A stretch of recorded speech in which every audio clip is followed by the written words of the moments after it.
지금 여러분이 보고 계신 이 날카롭고 긴 대바늘, 이게 뭐였을까요? 조선시대 궁녀들이 비단 위에 화려한 꽃을 수놓기 위해 쥐었던 거? 아닙니다.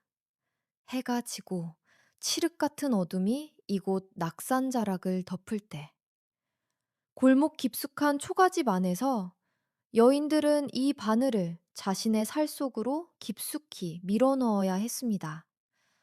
비명조차 지를 수 없었던 그 밤, 날카로운 금속이 하얀 허벅지를 사정없이 파고들 때 느껴지는 그 선명한 고통만이 그녀들 몸 안에서 불꽃처럼 타오르는 본능을 잠재울 수 있는 유일한 약이었습니다. 자수바늘 끝에 맺힌 건 화려한 오색실이 아니었어요. 누군가의 아내가 되고 싶었고 누군가의 연인이 되고 싶었던 한 여인의 처절한 피눈물이었습니다. 오늘 우리가 찾아갈 곳은요, 지금은 예쁜 벽화와 카페로 가득하지만 500년 전에는 살아있는 여인들의 거대한 무덤이었던 곳, 바로 낙산 이화동입니다. 우리는 흔히 궁녀라고 하면 뭘 떠올리나요? 왕의 성은을 입어 후궁이 되거나 화려한 궁궐에서 권력을 누리는 우아한 모습? 하지만 그건 아주 극소수의 이야기일 뿐이에요. 대다수의 궁녀는 왕이라는 거대한 태양 옆에서 이름도 없이 타버리는 그림자에 불과했습니다. 특히 이곳 낙산자락에 모여 살았던 여인들은 그 중에서도 가장 비참한 운명에 처했던 이들이었어요. 그녀들은 대개 할머니가 아니었습니다. 20대 혹은 30대의 가장 뜨겁고 아름다운 나이에 궁궐 밖으로 던져진 여인들이었죠. 조선의 법은 냉혹했습니다. 궁녀는 왕의 소유물이었기에 궁 안에서 병이 들어 죽는 것조차 불경으로 여겨졌어요. 폐병이나 종기처럼 몸이 상한 궁녀들은 거적대기에 실려 궐 밖으로 내쳐졌습니다. 그들이 도착한 곳이 바로 여기, 동대문 밖 낙산의 거친 절벽 아래였습니다. 궁을 나갔으니 이제 자유의 몸이 된 거 아니냐고요? 아니에요. 그건 축복이 아니라 무기징역 선고와 같았습니다. 왕의 여자라는 낙인은 그녀들의 영혼에 깊게 박힌 주홍글씨였어요. 집으로 돌아가도 부모는 대문을 걸어 잠갔습니다. 왕의 여자를 함부로 집에 들였다가 집안 전체가 멸문지화를 당할까 두려워했거든요. 사회적으로 고립되고 가족에게조차 버림받은 그녀들이 마지막으로 짐을 풀 수 있었던 곳은 오직 같은 처지의 여인들이 모여 사는 낙산의 옹색한 초가 마을 뿐이었습니다.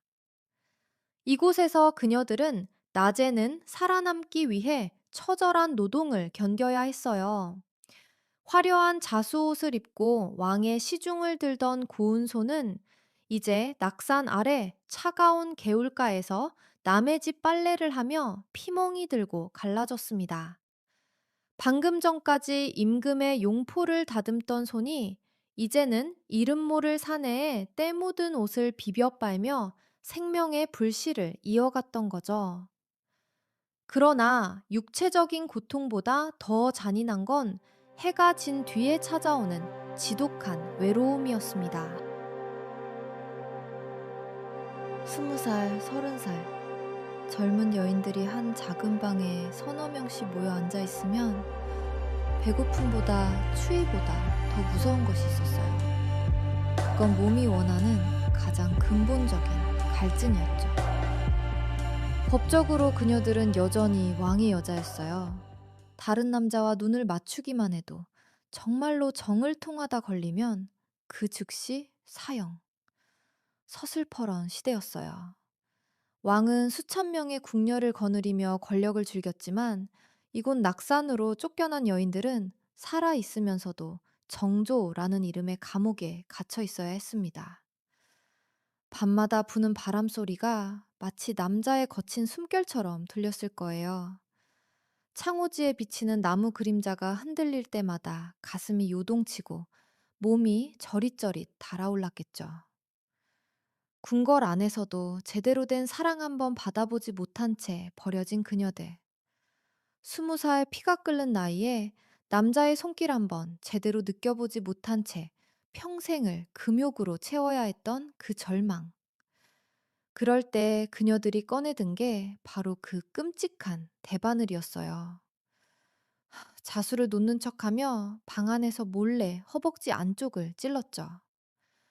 날카로운 바늘이 살을 파고들 때의 그 소름 끼치는 아픔. 피가 흘러내리고 상처가 골마도 그 고통만이 머릿속을 가득 채운 불경한 상상을 잠시라도 몰아낼 수 있는 유일한 수단이었어요. 어떤 여인은 너무 자주, 너무 깊이 찔러서 나중에는 다리를 절며 걸어야 했다고 해요. 그건 단순한 자해가 아니었어요. 국가라는 거대한 폭력이 한 개인의 가장 기본적인 본능을 어떻게 난도질했는지를 보여주는 가장 잔인한 증거였습니다. 그렇게 미치지 않고 버틸 수 있었던 또 다른 길은 서로였어요.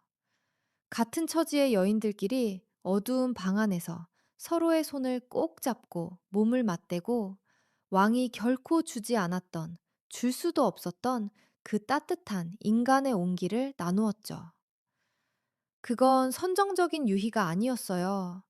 죽음보다 깊은 외로움 속에서 권력에 버림받고 정조라는 감옥에 갇힌 인간들이 서로를 붙잡고 살아남으려는 절박한 몸부림이었어요.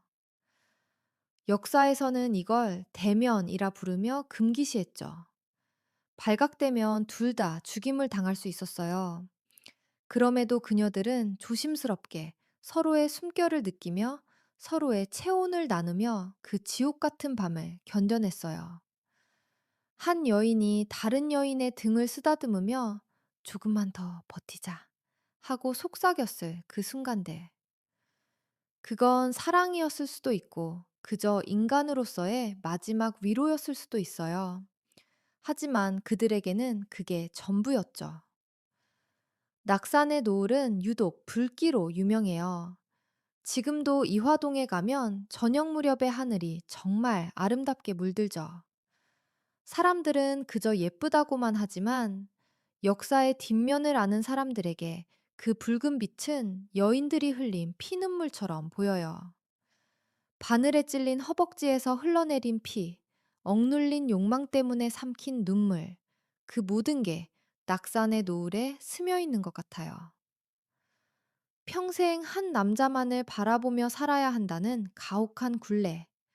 병들면 버려지고 나가서도 결혼은커녕 남자의 손길 한번 제대로 받아보지 못한 채 늙어 죽어간 수백, 수천 명의 여인들. 그녀들의 유언은 늘 비슷했다고 해요.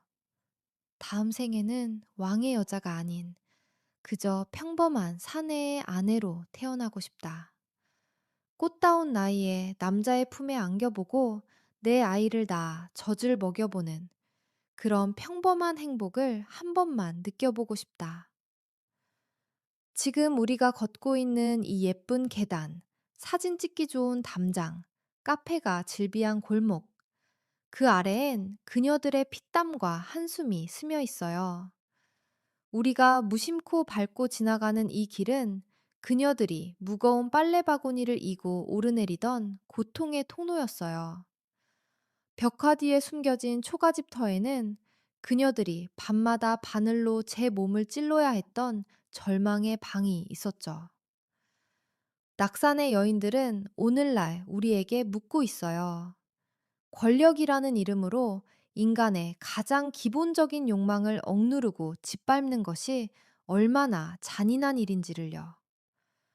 그녀들이 밤마다 삼켰던 비명, 억눌린 한숨, 서로를 안으며 흘린 눈물, 그 모든 게 아직도 낙산의 바람 소리에 섞여 우리 곁을 맴돌고 있어요. 이 숨겨진 역사를 잊지 말아주세요. 그리고 더 많은 우리 동네 비밀 이야기를 듣고 싶으시면 구독과 좋아요, 알림 설정까지 부탁드릴게요. 다음 영상에서 또 만나요.